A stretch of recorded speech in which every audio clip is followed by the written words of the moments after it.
그가 찾는 이 없어 주님께서 슬퍼하시네. 주님이 찾으시는 그 한 사람 그의 배자 내가 그 사람 되길 간절히 주께 예배하네. 주 은혜로 이곳에 서 있네. 주 임재에 엎드려 절하네. 그 어느 것도 난 필요 없네. 주님만 경배해. 주 은혜로 이곳에 서 있네. 주 임재에 엎드려 절하네. 그 어느 것도 난 필요 없네. 주님만 경배해. 오늘 우리에게 주신 하나님의 말씀은 마가복음 7장 24절부터 35절까지 말씀입니다. 이에 예수께서 일어나사 거기를 떠나 두로 지방으로 가서 한 집에 들어가 아무도 모르게 하시려 하나 숨길 수 없더라. 이에 더러운 귀신 들린 어린 딸을 둔 한 여자가 예수의 소문을 듣고 곧 와서 그 발 아래에 엎드리니 그 여자는 헬라인이요 수로보니게 족속이라.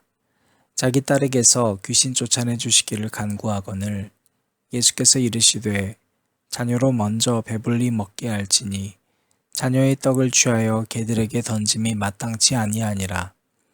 여자가 대답하여 이르되 주여 올소이다마는 상 아래 개들도 아이들이 먹던 부스러기를 먹나이다. 예수께서 이르시되 이 말을 하였으니 돌아가라. 귀신이 내 딸에게서 나갔느니라 하시매 여자가 집에 돌아가 본즉 아이가 침상에 누웠고 귀신이 나갔더라. 예수께서 다시 두로 지방에서 나와 시돈을 지나고 데가볼리 지방을 통과하여 갈릴리 호수에 이르시매 사람들이 귀 먹고 말 더듬는 자를 데리고 예수께 나아와 안수하여 주시기를 간구하거늘 예수께서 그 사람을 따로 데리고 무리를 떠나사 손가락을 그의 양 귀에 넣고 침을 뱉어 그의 혀에 손을 대시며 하늘을 우러러 탄식하시며 그에게 이르시되 에바다 하시니 이는 열리라는 뜻이라.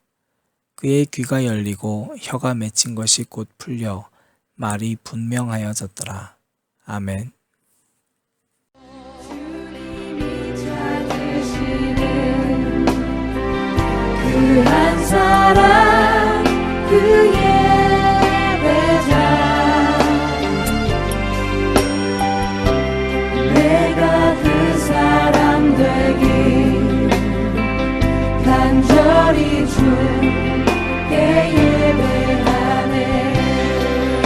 주 은혜로 이곳에 서 있네.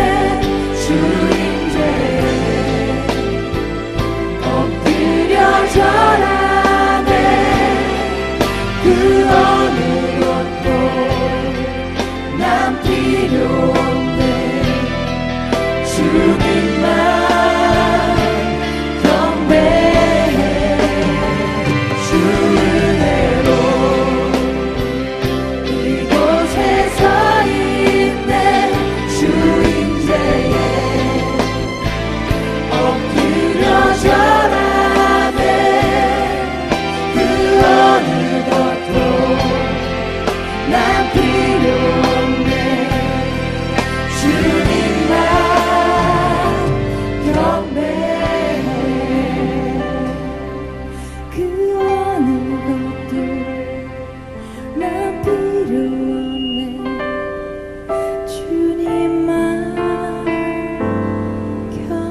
오늘도 여러분에게 주님의 평안과 사랑이 가득하기를 바랍니다.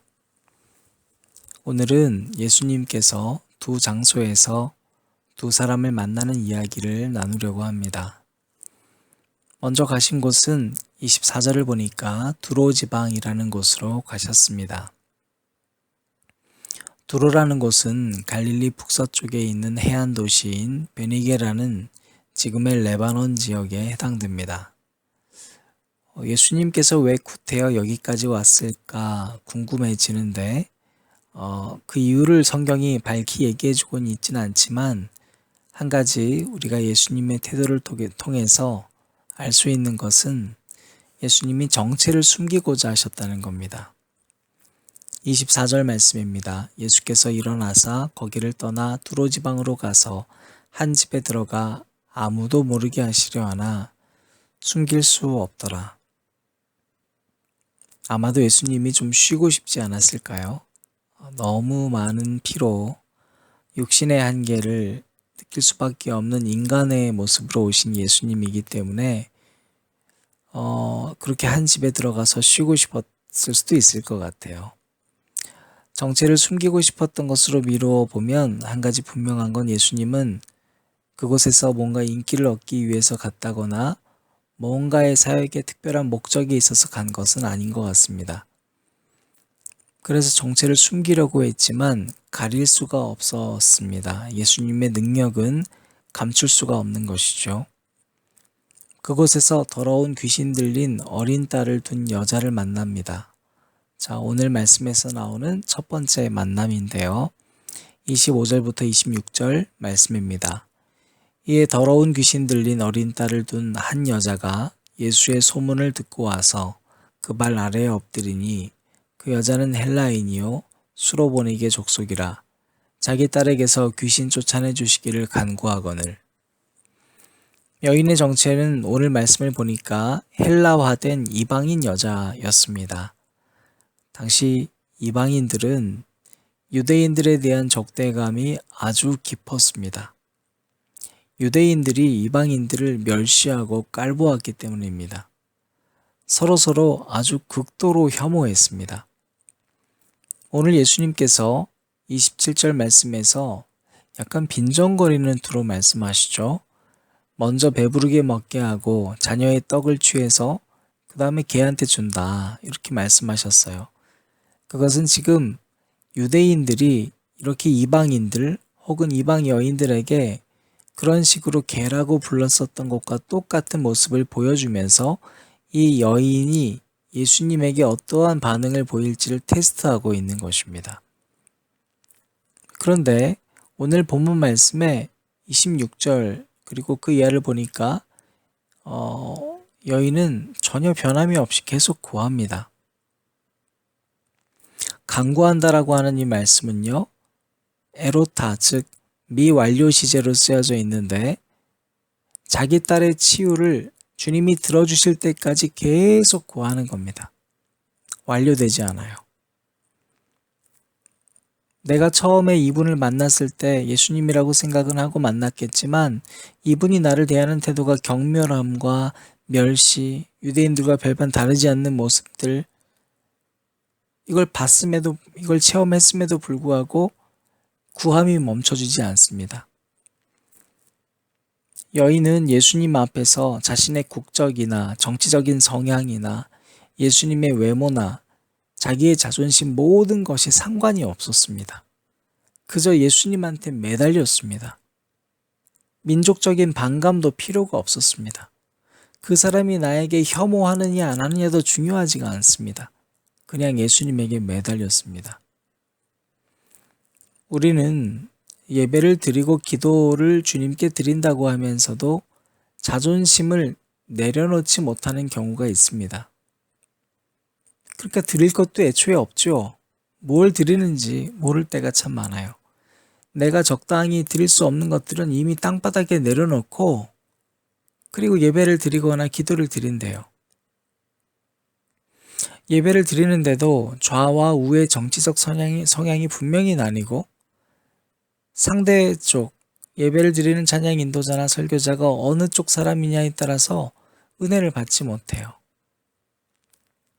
우리에게 있는 모습들, 여러분 지금 예수님께서는 이 여인의 가장 약한 부분을 건드려서 그가 정말로 예수님을 바라보는 자인지 예배자인지를 체크하고 계십니다.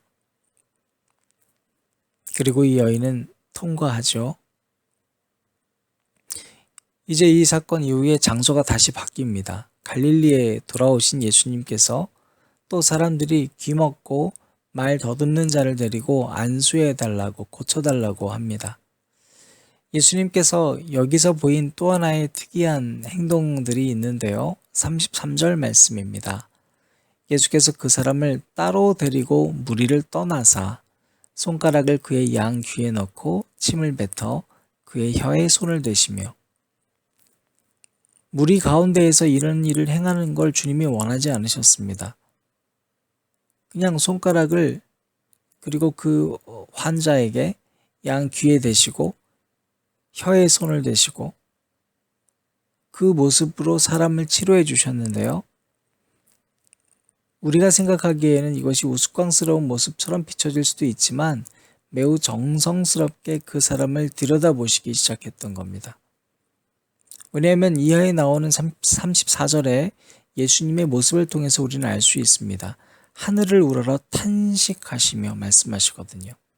뭐라고 말씀하시는가 봤더니 에바다, 즉 열려라, 이런 뜻이라고 기록하고 있습니다. 여러분, 예수님은 곧 하나님의 아들이시고 전능하신 분이시기 때문에 말씀만으로 능히 고칠 수 있음을 바로 이전에 있었던 두로에서 보여주시잖아요. 말씀만으로 고쳐주세요. 그러나 지금 이 순간에는 이 한 사람을 고치기 위해서 귀가 막히고 혀가 꼬이는 것을 고쳐주기 위해서 그 사람을 정성껏 매만져주고 있습니다. 그리고 이 사람의 아픔이 나의 아픔이 되어서 하늘을 우러러서 탄식까지 하세요. 무리 가운데 있으면 이렇게 한 사람을 바라보는 예수님의 마음을 우리는 진심으로 느끼기가 힘들 수도 있습니다. 아니, 애초에 예수님께서는 많은 무리가 필요하지 않았습니다. 정말로 문제가 있어서 나에게 다가오는 그 한 사람이 필요했고, 정말로 믿음이 있었던 그 한 사람이 필요했습니다. 자신의 온 몸을 맡길 수 있는 한 사람이면 됐습니다. 예수님은 바로 오늘도 그 한 사람을 찾기 위해 다가오고 계십니다. 사랑하는 앉은 자리 기도회를 들으시는 여러분, 우리가 예수님을 따르는 제자잖아요. 그러면 몇 가지 점검을 해봐야 합니다. 오늘 말씀을 통해 우리가 그 점검을 하고 여러분 각자의 삶이 예배가 되길 바랍니다. 첫 번째로, 우리는 정말로 주님 앞에 모든 것을 내려놓고 있습니까? 정말로 주님께 우리는 모든 것을 다 드립니까? 자신의 딸의 문제를 놓고 온 여인처럼 자존심도 정치적인 문제도 다 지우고 정말로 주님만 바라보고 있습니까? 자신의 온 몸을 부끄러워하지 않고 내어 맡긴 귀먹고 말 더듬는 자처럼 내 모든 몸과 마음을 주님께 맡기시는 오늘 하루가 되시기를 바랍니다. 혹시 지금 아멘이라고 응답하신 분들은, 그렇다면 여러분은 정말로 좌우를 가리지 않고 예배를 드리고 계십니까? 개혁과 진보 쪽이라고 생각하시는 분들은 보수 쪽 목사님의 설교를 듣고 은혜 받으신 적이 있으십니까? 보수 쪽에 있는 분들은 진보와 개혁 쪽에 있는 예배의 설교를 듣고 아멘이라고 응답하고 계십니까? 아니면 혹은 또 어떤 분들은 내 깊은 자존심을 건드리는 설교를 들으면 나만 들으라고 생각하는 그 설교가 되지는 않습니까? 말씀을 보면서도 어떻게 예수님께서 저 사람에게 침을 뱉고 귀에 손가락을 넣는 방법을 쓰냐면서 그 예수님의 방법을 여러분의 작은 지식으로 함부로 재단하려고 하지 않으셨습니까? 그렇다면 여러분에게 예수님은 어떤 분이시고 하나님은 어떤 분이고 여러분이 드리는 기도는 무엇이고 여러분에게 예배는 정말로 무엇이겠습니까? 두 번째로 우리는 오늘 말씀을 통해서 한 사람만 바라보시기 원하는 주님의 마음을 발견하게 됩니다. 오늘 말씀을 통해서 다른 군중들도 필요 없고 인기도 필요 없고 그저 한 사람만 바라보기 원하시는 주님을 따르는 자로서 우리는 역시 그 예수님처럼 많은 군중 대신 한 사람을 선택하고 있습니까? 그 한 사람은 특정한 장소에만 있는 것이 아니라 두로지방 베니게에도 있었고 돌아와 있는 갈릴리에도 있었습니다. 중요한 것은 장소가 아니라 오늘 바로 주님을 향해 내 마음을 드릴 수 있는 시간입니다. 시간은 공간을 지배합니다. 한 사람을 향한 사랑은 대충대충이 아니라 온 힘을 기울여서 그의 아픈 부위를 매만져주는 정성과 사랑이 필요함을 우리는 오늘 막힌 귀와 눈을 갖고 살아왔던 우리에게 주님께서 친히 말씀으로 에바다 해주심으로 깨닫게 될 줄 믿습니다. 사랑하는 여러분, 한 사람을 바라보고 오늘을 살아가는 저와 여러분이 되기를 바랍니다. 더 이상 주변의 인기와 재물, 풍요로움을 바라보지 아니하고 주님만 바라보길 원합니다. 더 이상 알량한 내 자존심이 다치기를 바라지 않는 마음으로 여전히 주님 앞에 감추어진 모습으로 나아가던 지난 날들을 회개하고 주님께서 오늘 말씀으로 나의 어떤 곳을 찌른다 할지라도 모든 것을 내어 맡길 수 있고 모든 시선이 주님만 향하는 저와 여러분이 되기를 진심으로 바랍니다. 내 자신의 삶이 알려지기를 바라지 않아도 하나님께서는 오늘 그러한 삶을 살아가는 여러분들에게 예수 그리스도께서 살아가셨던 그 삶이 저절로 알려지게 하셨던 것처럼 여러분의 모든 삶을 도구 삼아 복음에 기쁘고 가치 있는 그 소식을 또 다른 막힌 길을 가진 자와 눈먼 자에게 전해 주실 것입니다. 오늘 여러분에게 그러한 하루가 되기를 예수 그리스도의 이름으로 축복합니다.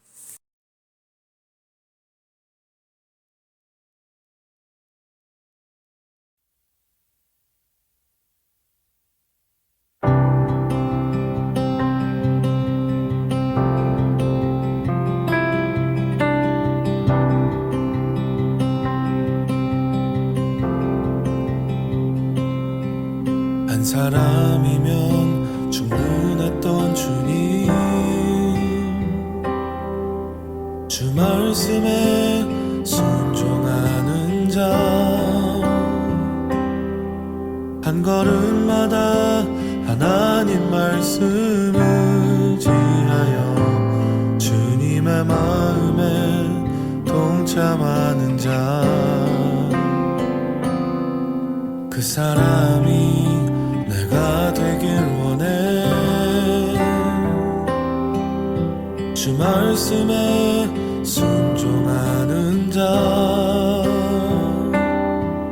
한 걸음마다 하나님 말씀 의지하여 주님의 마음에 동참하는 자, 나를 향한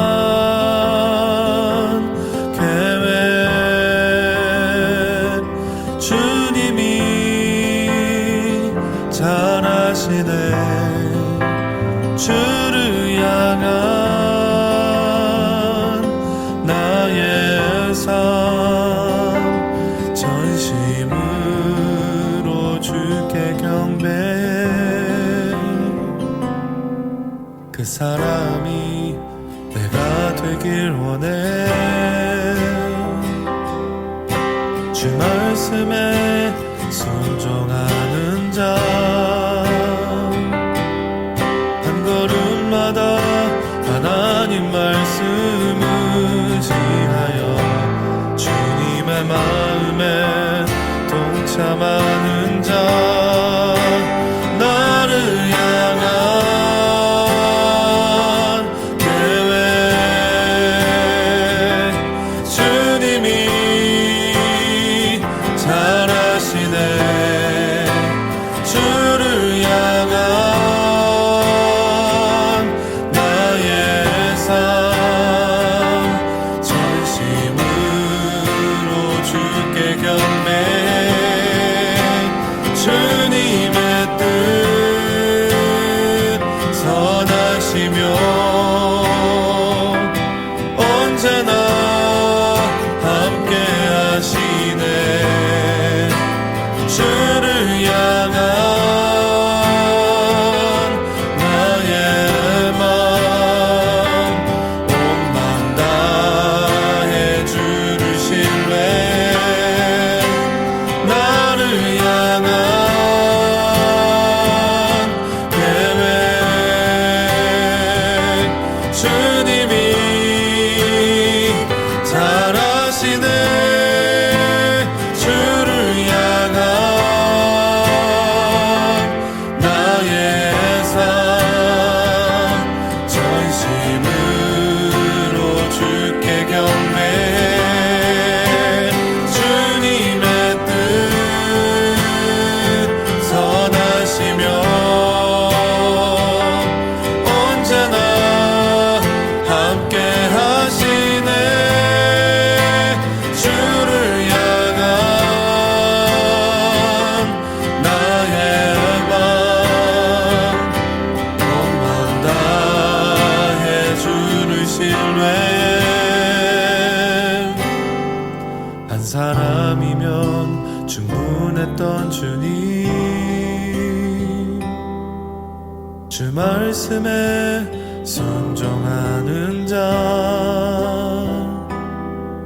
한 걸음마다 하나님 말씀 의지하여 주님의 마음에 동참하는 자